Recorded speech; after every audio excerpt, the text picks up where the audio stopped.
Hello dear friends, balance sheet finalisation की series में आप सभी का एक बार फिर से बहुत बहुत स्वागतम।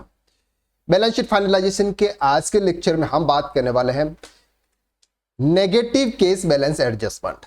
दैट मीन्स कि जब भी हम बैलेंस शीट फाइनल करते हैं, बैलेंस शीट फाइनलाइजेशन के समय हमें केस लेजर्स को प्रॉपर तरीके से देखना होता है। केस लेजर्स अगर हम मंथ वाइज देखते हैं तो कभी कभी सर हमारा जो बैलेंस होता है वो पॉजिटिव आता है, कभी कभी सर हमारा जो बैलेंस होता है वो पॉजिटिव आता है। लेकिन अगर हम उसे डे वाइज चेक करते हैं, डे वाइज अगर हम उसे चेक करते हैं तो बैलेंस किसी दिन हमारा नेगेटिव में आता है और एक भी दिन आपका बैलेंस नेगेटिव में नहीं जाना चाहिए। दूसरी बात यहां पर कि अगर आप किसी को भी पेमेंट कर रहे हैं कैश में, वो पेमेंट आपके 10,000 रुपीज से ज्यादा नहीं होना चाहिए। एक दिन में अगर आप किसी भी पर्सन को अगर आप पेमेंट कर रहे हैं, एक दिन में 10,000 रुपये से ज्यादा नहीं होना चाहिए। दूसरी बात यहां पे अगर आप ट्रांसपोर्ट को कैश में पेमेंट कर रहे हैं, उसकी जो लिमिट है वो है सर 35,000। यानी कि एक दिन में अगर आप किसी भी ट्रांसपोर्टर को पेमेंट कर रहे हैं तो आप 35,000 तक कैश में पेमेंट कर सकते हैं, इससे ज्यादा आप कैश में पेमेंट नहीं कर सकते। तो जब भी आप केस लेजर की स्क्रूटनी करें, सबसे पहले तो आपको यह चेक करना है कि सर किसी भी दिन आपका ये जो बैलेंस है वो बैलेंस नेगेटिव में तो नहीं जा रहा है। अगर आपका बैलेंस नेगेटिव में जाता है, अगर आपका बैलेंस नेगेटिव में जाता है तो उसको पॉजिटिव लाने के लिए क्या करना है वो हम इस लेक्चर में डिटेल में देखेंगे। दूसरी बात देखनी है आपको कि सर किसी भी दिन अगर आप नॉर्मल पर्सन को पेमेंट कर रहे हैं, 10,000 रुपीज से ज्यादा का पेमेंट तो आपने किसी डे में नहीं किया है। और तीसरा, अगर आप किसी ट्रांसपोर्टर को पेमेंट कर रहे हैं तो 35,000 रुपीज से ज्यादा का पेमेंट तो आपने उस डेट में, एक डेट में आपने नहीं किया है। नेक्स्ट बात करते हैं कि अगर आपने किसी भी पर्सन से अनसिक्योर्ड लोन लिया हुआ है कैश में, किसी भी पर्सन से अगर आपने अनसिक्योर्ड लोन लिया हुआ है, 20,000 रुपीज से ज्यादा का कैश लोन आप अपनी बुक्स में एंट्री नहीं कर सकते, यानी कि उस कैश में आप लोन नहीं ले सकते।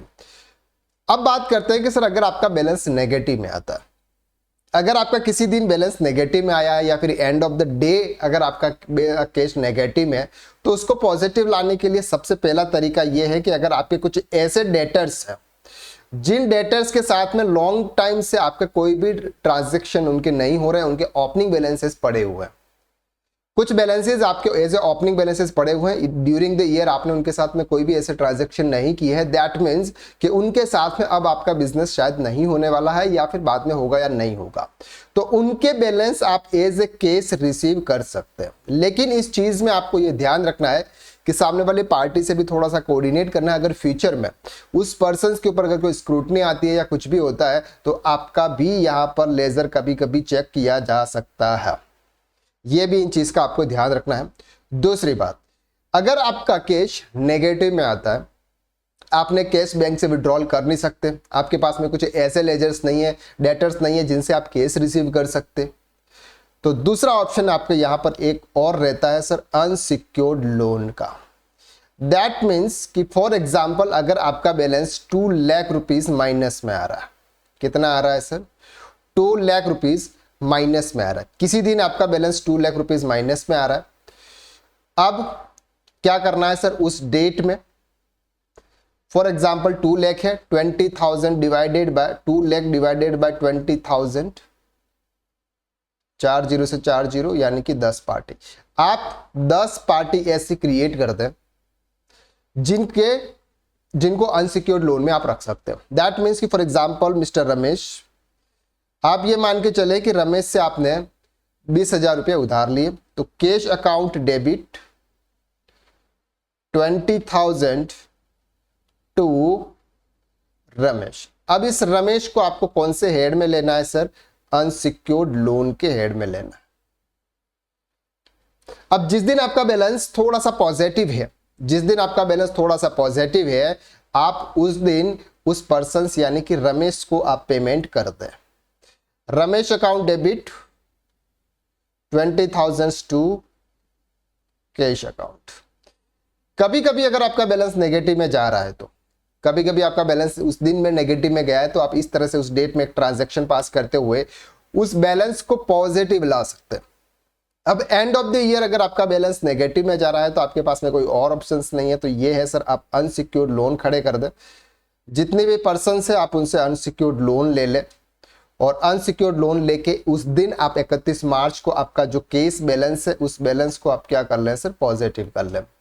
और अप्रैल के बाद में जब आपका ईयर चालू हो जाता है तो आप बैंक से विड्रॉल कर ले कैश, और फिर आप एज ए उस पार्टी को पेमेंट कर दें। यानी कि आपने एक्चुअल में तो उनसे पैसा लिया हुआ नहीं है, लेकिन बुक्स में आप उसको पेमेंट कर दें ताकि आपके बुक्स में अनसिक्योर्ड लोन खड़ा नहीं हो। तो ये कुछ इंपॉर्टेंट एडजस्टमेंट होते हैं जो आपको एंड ऑफ द ईयर करने होते हैं। कुछ और भी प्रैक्टिकल एडजस्टमेंट कर सकते हैं एज ए कैश को लेके, वो सब कुछ हम हमारे प्रैक्टिकल कोर्स के अंदर हम डिटेल में एक्सप्लेन करते हैं। अगर आप प्रैक्टिकली बैलेंस शीट फाइनलाइजेशन करना सीखना चाहते हैं तो हमारा कोर्स है बैलेंस शीट फाइनलाइजेशन कोर्स, जिसकी प्राइस ओनली फॉर 499 रुपीज है। तो आज इस कोर्स को आप ज्वाइन कर लीजिए, उसकी लिंक आपको डिस्क्रिप्शन में दे रखी है। तो आज के लिए बस इतना, नेक्स्ट वीडियो में हम फिर मुलाकात करते हैं, तब तक के लिए थैंक यू सो मच।